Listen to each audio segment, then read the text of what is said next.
o maior pique para encontrar a babá. Esse senhor chega perto dela para cumprimentar. Essa outra moça mostra um álbum de fotos para a Glória. Gente, ela precisa ir embora. É, que sucesso, hein, mamãe?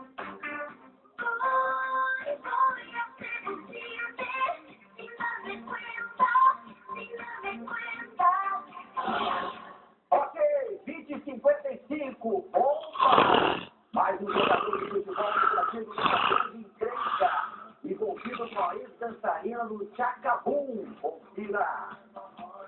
Depois que o goleiro Bruno ganhou as manchetes dos jornais ao ser investigado pelo assassinato de sua amante, vários casos de acusação envolvendo os jogadores que era uma dona.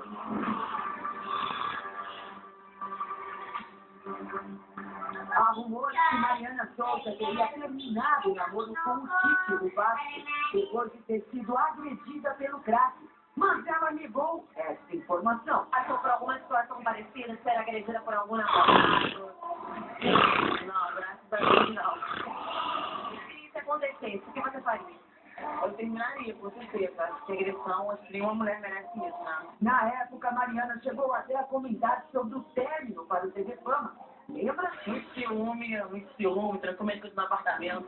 Eu fui no shopping, fui comprar roupa, porque eu não tinha roupa. Preciso mais de show. Também não consegui fazer